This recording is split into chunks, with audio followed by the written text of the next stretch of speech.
Good morning, everybody. Welcome to Honey Myrtle Remote. A whole new experience and a whole new opportunity.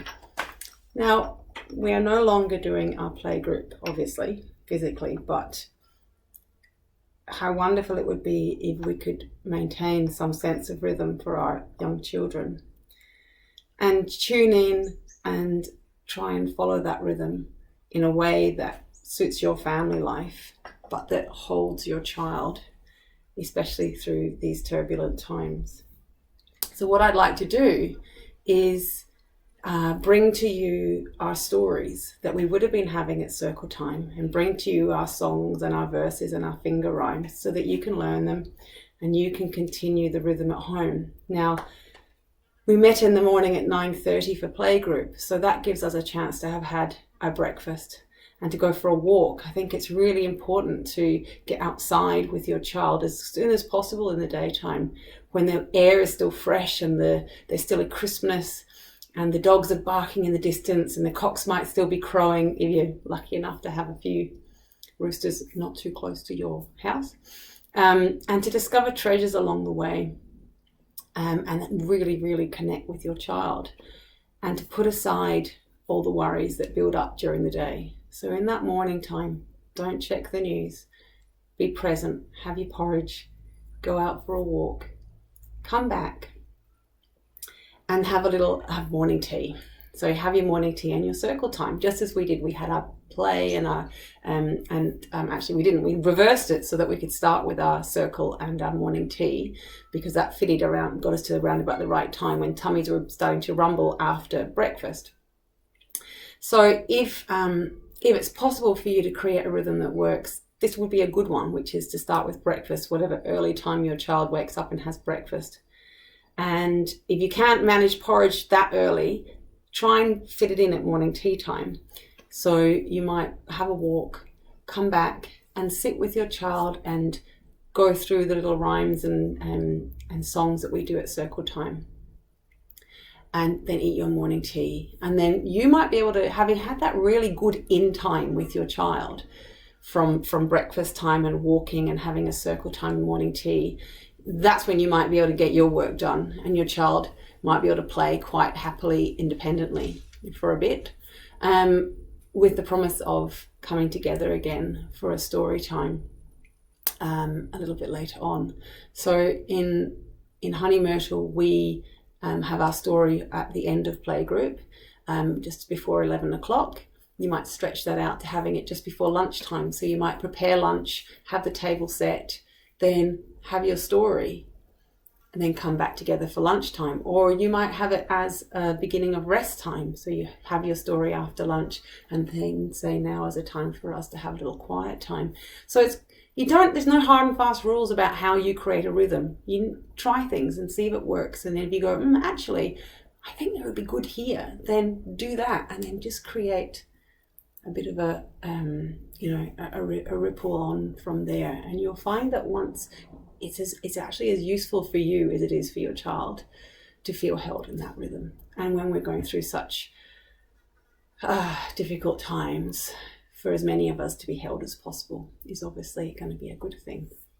So first of all, I'm just going to introduce you to the elements of today's story. And then you might want to search around at home and see what you've got, so that you can reproduce the story. You don't need many or any of these, because remember, your child's imagination is quite willing to take on the task of supplementing what they see in front of them. So you can keep it as minimum as possible. You could use, so for example, I'm very lucky that I've got this lovely stacking rainbow house. So if I want to create a village, and I'll do it just here, I can set out a few houses in a street like this, and voila, I have a bit of an instant village. So you might have a few different sized rocks, and if you say here is the village, then it's a village. So in my story, we have a cottage. So I'm just going to put the village over this way for a minute. And I create the cottage. If you don't have a big rainbow like this, you can use a couple of sticks, you can just set out a circle of cloth, because that will also become the cottage. Really, it's not that vital to have these elements perfect. It's really how you choose to do it. I have a little rainbow placemat coaster that I like to use as our little rug in our house whenever we have a home. And we have a table, and somewhere, I didn't even see, we don't even have chairs in this house, doesn't matter, but we do have 2 bowls. Now you can use acorn tops, whatever fits the roughly fits the sort of sizing of your little home that you're setting up. I've just got 2 little clay pots that I made a long time ago, but acorns would work. You could even just get some beeswax or some clay and make your own that you use for this story, and then they get used for something else. I have a standing doll that is Grandma, and I have a lovely little knitted person that is my child in this story. I'm sure you've probably got some little people at home that you could use for storytelling. You can use a piece of cloth tied. And what I'd like to do is in future videos is to show you how you can make your own little people and gnomes and animals that can go into your stories.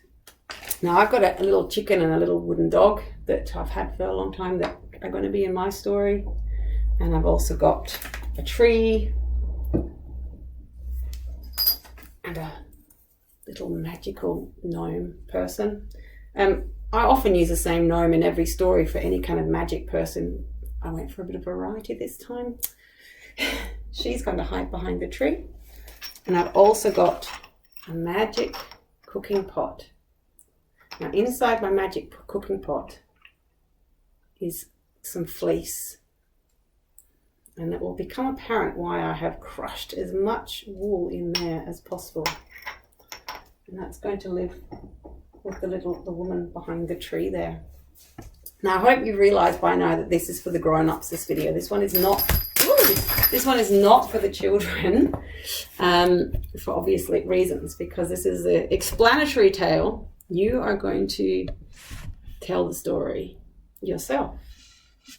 I will, on another video, tell the story, but without all the talking. So as if it is just a playgroup story. But this is a sort of tutorial for you to tell the story as well. Now, when I start a story at playgroup, you will know that we gather the children together and we create a moment for the story. It gives the child the time to sort of, okay, I'm sitting now, I'm waiting for the story, because it's nice to have a child interact with you with your story if that's your plan, but it's also good for children, especially in groups. And I know that we're not going to have that ability to create groups of children, but you might have 2 or 3 or 4 children at home and you can do it with them. It's an important skill for children to learn about how you sit and how you wait and how you are an audience and how you appreciate something that's given. And I'm not talking about toddlers and little ones. It's a skill that develops over time as they get older. But we can expect a 3-year-old to sit and listen to a 5-minute story. But we're not going to be punitive if they're not. We're just going to encourage when we see the behaviour we are trying to create. But the biggest thing is having these stories as a sense of joy for the child, to nourish that inner workings of the imagination. And also many of the stories, and I'll be choosing stories that are particularly for healing, and they work very deeply on a child. You're not hearing a story automatically that you go, oh yeah, it's not like a moralistic tale. It works inside and it works deeply and it continues to work. And if you see a child with a particular behavior or an anxiety or not sleeping, there are stories that you can use in a manner to help them work through those issues without having to be direct, because that's not the right way to work with a young child. So I will be selecting stories to give to you that are quite good for this time. This is the story of the Sweet Porridge, and many of you will know this story. And it's not a healing story per se. This is the story that I was going to be telling for this week's play group. So I'm going to actually stop this video and make a new one of the story.